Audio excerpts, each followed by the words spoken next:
Dans cet exercice sur le dipôle RC, nous allons étudier la charge et la décharge d'un condensateur à travers une résistance.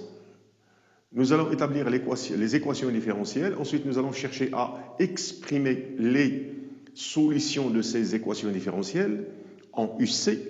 Et puis, nous allons chercher graphiquement la valeur de taux, la constante de temps du circuit RC. Et avec cette constante, nous allons chercher R'. Et puis après, nous allons passer à l'énergie que va être l'énergie qui va être dissipée dans la résistance R' au cours de la décharge.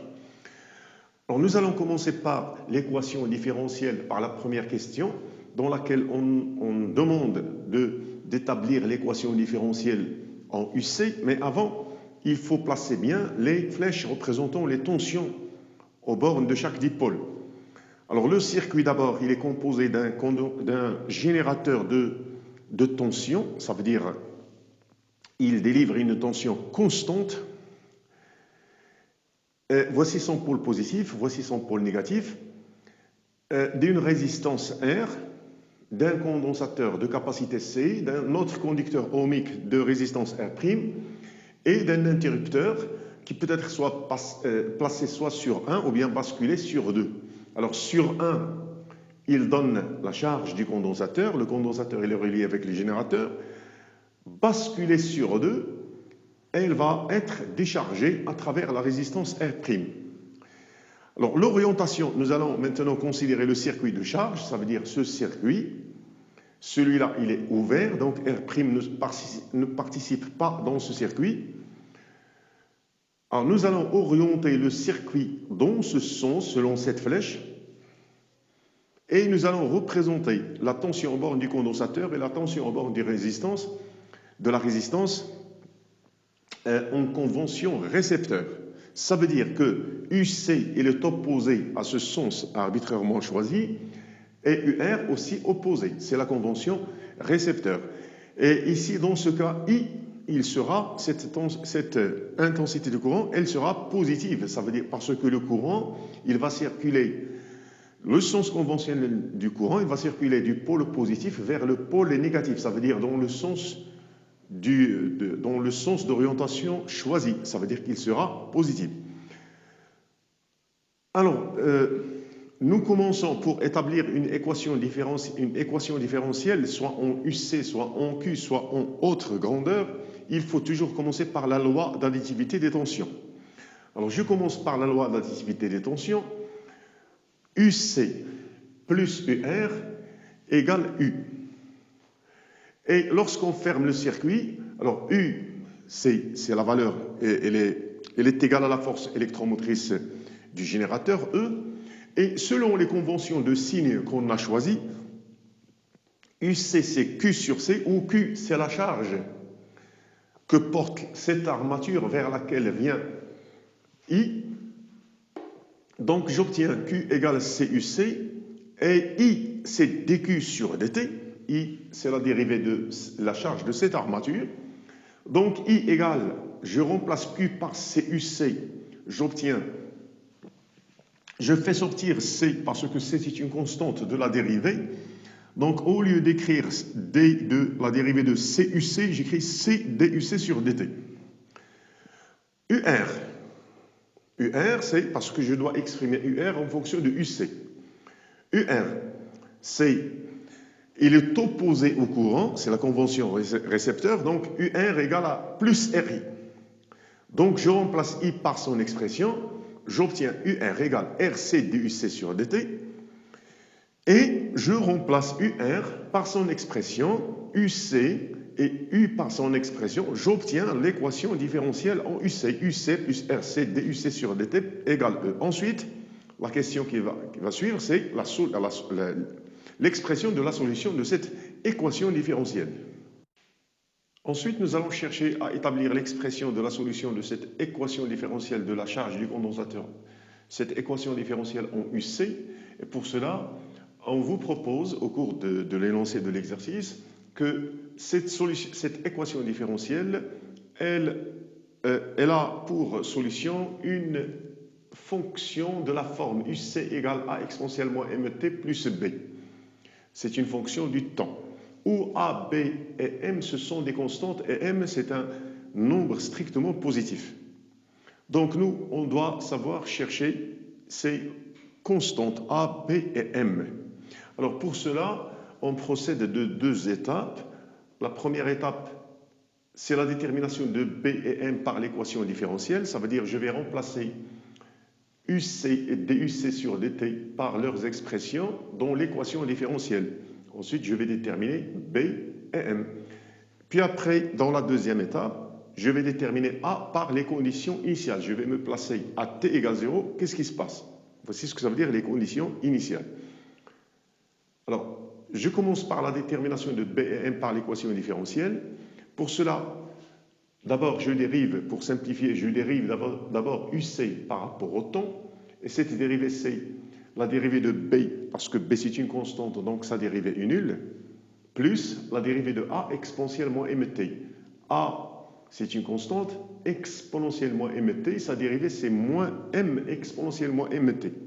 Donc j'obtiens moins AN exponentielle moins MT. Et je remplace UC, c'est A exponentielle moins MT plus B. Ensuite, plus RC fois la dérivée, ça veut dire fois cette expression. Donc j'obtiens moins RCAN exponentielle moins MT égale E.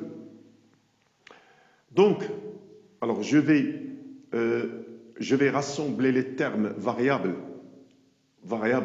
qui sont en fonction du temps d'une part et les constantes d'autre part. Alors là, les termes variables, ce sont A exponentielle moins MT et cette expression. Et je mets A exponentielle moins MT en facteur, j'obtiens A exponentielle moins MT facteur de 1 moins RC fois M, plus B égale E. Alors cette expression, elle est vraie quel que soit T supérieur ou égal à 0. Ça veut dire après la fermeture, depuis la fermeture et après. Donc cette équation, elle est vraie quel que soit T supérieur ou égal à 0. En particulier, ceci veut dire que je peux donner à T n'importe quelle valeur et je vais poser T tendant vers plus, je vais faire tendre T vers l'infini, vers plus l'infini. Tout simplement pour simplifier cette équation. Parce que lorsque je fais tendre T vers plus l'infini, la limite de l'exponentielle moins MT quand est tend vers plus l'infini, puisque M c'est un nombre positif, avec ce moins, ce moins M il est négatif, donc j'obtiens la limite de l'exponentielle, c'est 0. Et donc lorsque t tend vers l'infini, tout ce terme, il s'annule, il reste B égale E. Donc voici la valeur de B, c'est la force électromotrice du générateur. Et si B égale E, donc je vais simplifier dans cette équation par B et E, parce que ces deux sont égales. Donc j'obtiens A exponentielle moins MT facteur de 1 moins RCM. Ce terme, il doit être égal à 0. A ne peut pas être égal à 0, c'est une constante non nulle. Exponentielle moins MT, c'est une variable, il peut être nul ou bien non nul. Il n'est pas toujours nul. Alors, par contre, le produit, il est toujours nul. Donc, cette constante doit être égale à, ou impérativement, elle doit être égale à 0. Donc, j'obtiens 1 moins RCM égale 0. Et enfin, j'obtiens M égale 1 sur C. Donc, voici l'expression de M. Ensuite, je vais passer à la détermination de A par les conditions initiales. Alors ici, je vais utiliser les conditions initiales et l'expression de la solution. Ça veut dire UC égale A exponentielle moins MT plus B. Alors, avant la fermeture du circuit, avant de fermer le circuit de charge, normalement, le condensateur il est déchargé. Ça veut dire que Q égale à 0.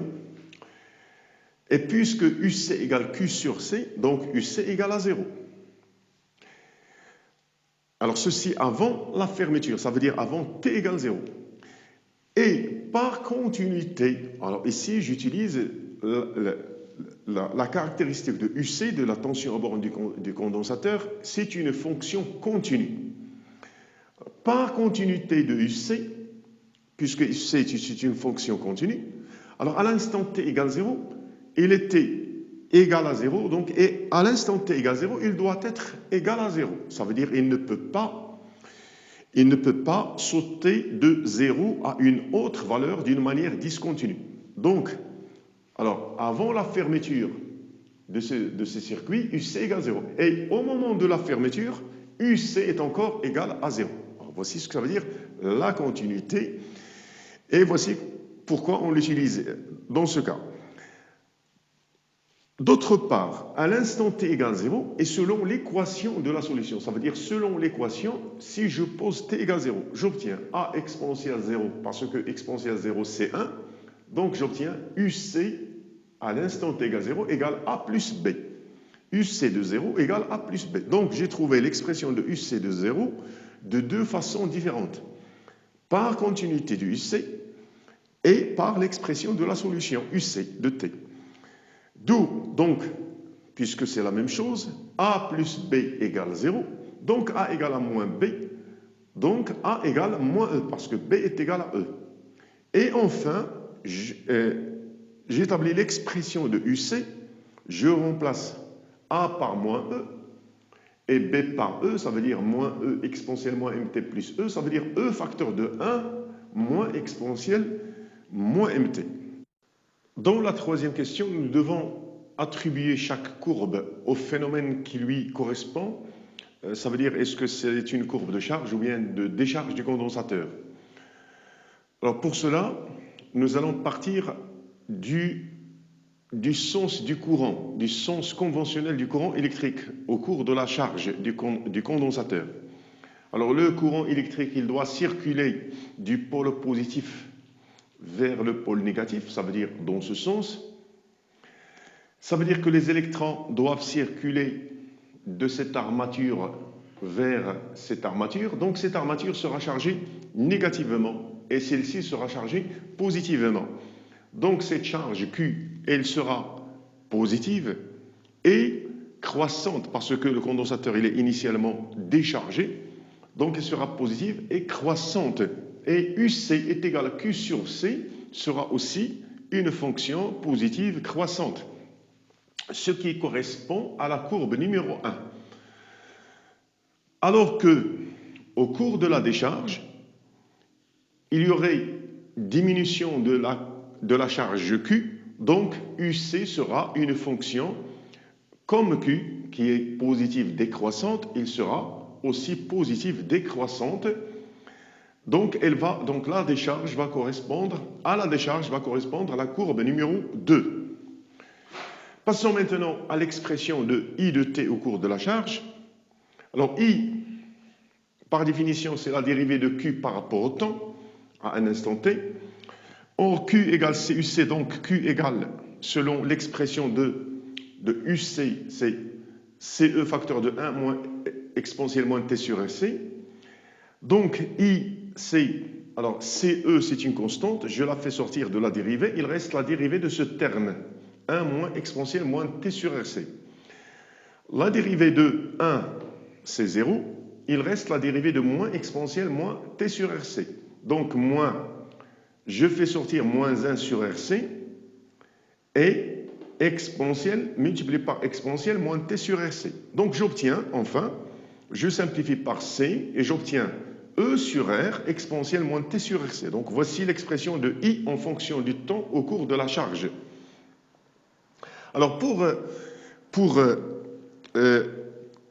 représenter l'allure de la courbe I en fonction du temps, d'abord je dois commencer par ce qui se passe avant t égale 0, ça veut dire avant la fermeture du circuit de charge, avant la fermeture de 1. Alors avant t égale 0, I, elle était nulle, le circuit, il était ouvert, aucun courant ne circule, donc I égale 0. Donc voici la représentation de I de t. À t égale 0, alors je pose ici t égale 0, j'obtiens I égale E sur R exponentielle 0, ça veut dire 1, donc E sur R. Donc à t égale 0, I égale E sur R. Ensuite, qu'est-ce qui se passe après? lorsque t tend vers plus l'infini, l'exponentielle de moins t sur RC elle va tendre vers 0. Donc, I de t va tendre vers 0. La limite de I de t lorsque t tend vers plus l'infini, c'est 0. Donc, l'axe des temps va représenter une asymptote pour cette courbe. Alors, observez ici deux choses. C'est que la première, c'est que le courant, c'est une fonction discontinue au moment de la fermeture du circuit de charge. Pourquoi? Parce que, observez qu'à l'instant t égale 0, il est nul, et au même moment, il passe à E sur R. Donc, regardez ici la discontinuité, et contrairement à ce qui se passe par UC. UC, il passe de 0 à E, mais d'une manière continue. Ici, il n'y a pas de discontinuité de cette courbe UC de t. Ici, la fonction, elle est discontinue. Ensuite, observez aussi que la courbe, elle est I de t, elle est toujours positive. Ça veut dire que ceci est conforme à ce qu'on a dit avant, que le courant, il va circuler dans ce sens. Ça veut dire dans le sens aléatoirement, arbitrairement choisi. Donc, il sera positif. Observez ici qu'après t égale 0, le courant, il est, oui, c'est une fonction croissante, mais le courant, il est toujours positif, quel que soit t. Ensuite, dans cette cinquième question, nous allons nous intéresser à la constante de taux du dipôle RC.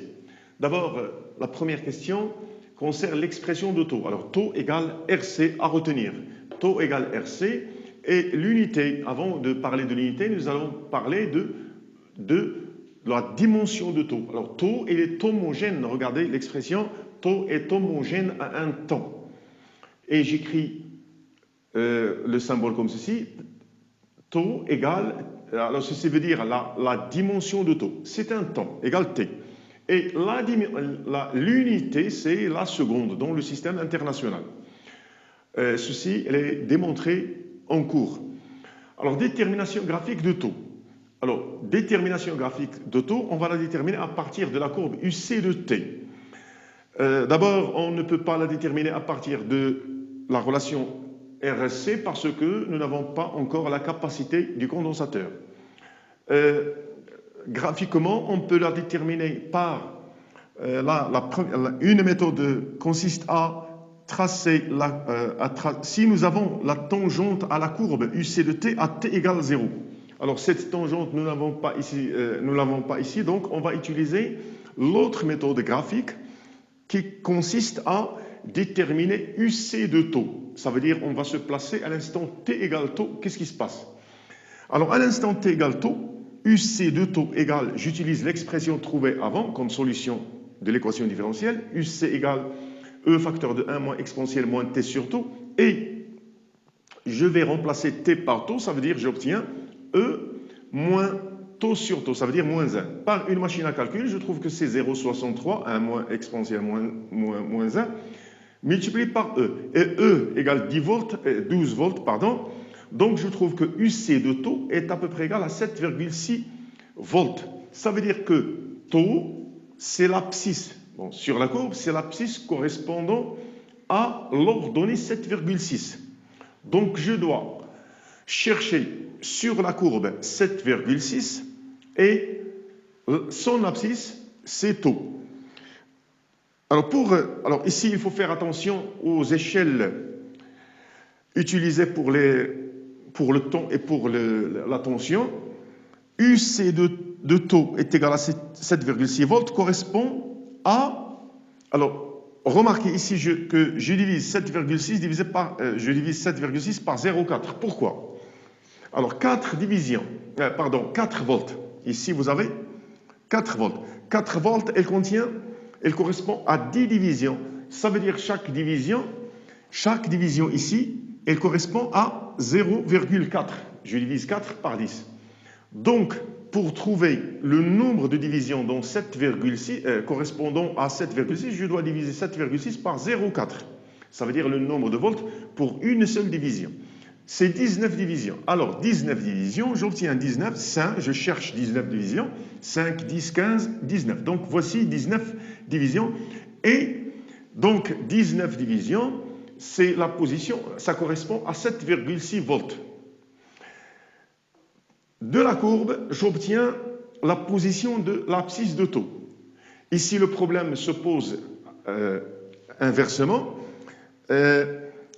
Ici, j'ai 12 divisions, 5, 10, 12, et je dois chercher quelle est la valeur qui lui correspond, ces 12 divisions.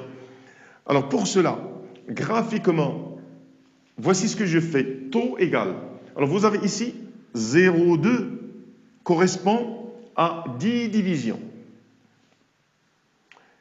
Donc, 0,2 divisé par 10, c'est la durée correspondant à une division, une seule. Et j'ai combien? Donc 0,2 sur 10, et j'ai combien de divisions? J'ai 12 divisions. Ça veut dire que pour avoir la valeur de taux, je dois multiplier 0,2 divisé par 10, le temps correspondant à une division, multiplié par le nombre de divisions, ça veut dire 12. Donc j'obtiens 0,24 secondes. Ensuite, taux, la détermination de C, taux égale RC, donc C égale taux sur R, et j'obtiens C égale 0,24 secondes divisé par 10 puissance 3, secondes divisé par 10 puissance 3 ohms, 1000 ohms.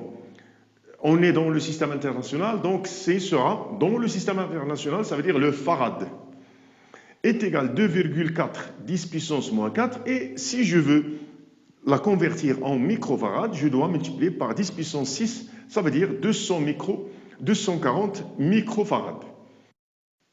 Et dans cette sixième question, nous allons établir l'équation différentielle en UC lors de la décharge du condensateur à travers la résistance R'. Alors d'abord, le circuit de charge étant fermé, le condensateur est complètement chargé, UC égale E. Alors, à un certain moment, qu'on va prendre comme origine, nouvelle origine des temps, ici il y a changement de l'origine des temps, on va basculer l'interrupteur de la position 1 à la position 2. Ainsi, nous aurons un circuit contenant le condensateur et la résistance R'. Alors, nous allons d'abord représenter les tensions en convention récepteur. Je vais garder le même sens d'orientation du circuit. Et UC, elle est opposée à ce sens. Et de même, UR' opposé au sens d'orientation. Donc, les dipôles condensateur et résistance R' sont en convention, sont représentés en convention récepteur. Et je vais écrire, comme d'habitude, la loi d'additivité des tensions. Pour cela, alors j'ai ici une maille, ça veut dire un circuit fermé. Alors je vais partir de ce point et revenir revenir au même point. Je vais suivre ce sens de rotation. Alors ici je trouve UC dans le même sens, donc plus UC. Ensuite UR' dans le même sens, donc plus UR'. Et je reviens au même point, ça veut dire que cette somme des tensions est égale à 0. Alors UC plus UR' égale 0, donc UC plus R'I, selon la convention de signe choisie pour la résistance, UR' est égal à R'I égale 0. Donc UC plus, alors je remplace I par C DUC sur DT, je trouve l'équation différentielle en UC. Dans la septième question, on va établir la solution de cette équation. Alors la solution, elle est proposée comme d'habitude, UC sous la forme UC égale A' exponentiellement M'T plus B'. Et je vais aussi déterminer A', B' et M' par l'équation différentielle, ensuite A' par les conditions initiales. Alors la première étape, je vais remplacer UC et DUC sur DT par leurs expressions. Alors j'obtiens, d'abord j'exprime DUC sur DT également A', M' exponentiellement M'T. Je remplace UC par son expression, la voici, et plus R'C fois la dérivée de UC sur DT. Alors cette somme doit être égale à 0. Donc, je vais rassembler les termes variables, ça veut dire les termes qui varient en fonction du temps. Voici le premier, voici le deuxième.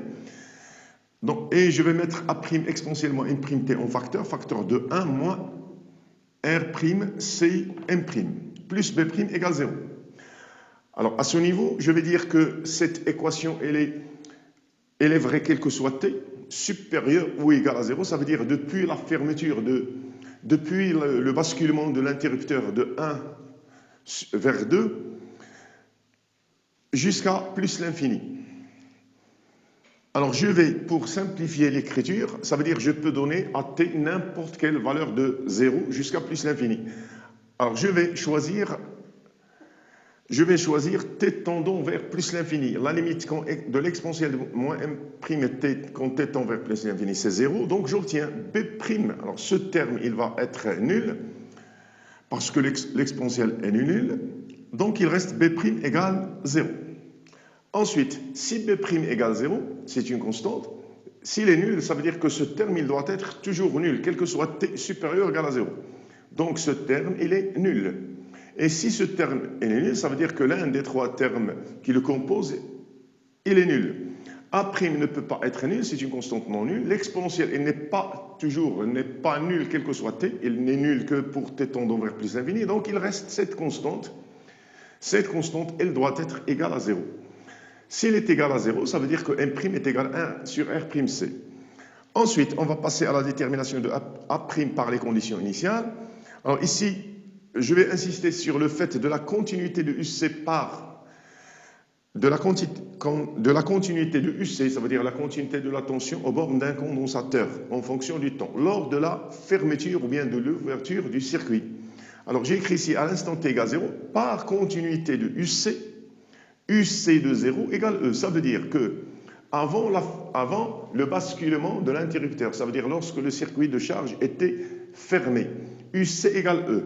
Lorsque je bascule l'interrupteur de 1 à 2, UC égale E, par continuité. Donc voici la première expression de UC de 0, c'est E. À l'instant t égale 0 aussi, je vais trouver UC de 0 d'une autre manière, ça veut dire de l'équation, ça veut dire de l'expression de UC. Je remplace t par 0, j'obtiens A' exponentielle 0, ça veut dire 1, donc A' plus B. Et puisque B, c'est 0, donc j'obtiens A'. Et je vais confronter ces deux expressions, UC de 0 égale A', UC de 0 égale E, donc A' doit être égal à E, la force électromotrice du générateur. D'où UC, alors je vais remplacer A', B' et M' par leurs expressions, je trouve E exponentielle moins T sur R'C. Et dans cette 8e question, nous devons chercher la résistance R' du circuit de décharge. Mais R', elle peut être déterminée par taux de ce circuit, et taux, la constante de temps de ce circuit, elle est égale à, elle a pour expression R' fois C, elle est différente de la première constante de temps, celle du circuit de charge, qui était égale à Rc. Alors pour déterminer taux prime, on doit ici utiliser la courbe UC de T, et on doit déterminer UC de taux prime, la constante de temps du circuit de décharge. Alors UC de T, c'est E exponentielle moins T sur R'C. UC de taux prime, donc je remplace T par taux prime, j'obtiens exponentielle moins 1, parce que taux prime c'est R'C. Et je calcule E exponentielle moins 1, ça veut dire 12 fois exponentielle moins 1, je trouve UC de taux prime égale 4,4 volts. 4,4 volts, je dois d'abord la situer sur l'axe des ordonnées. Ici, il faut faire attention encore aux échelles. UC de taux prime égale 4,4 volts correspond sur l'axe des ordonnées à, ça veut dire que je vais chercher à quelle division elle correspond. Et pour cela, je vais commencer d'abord par dire que 4 volts,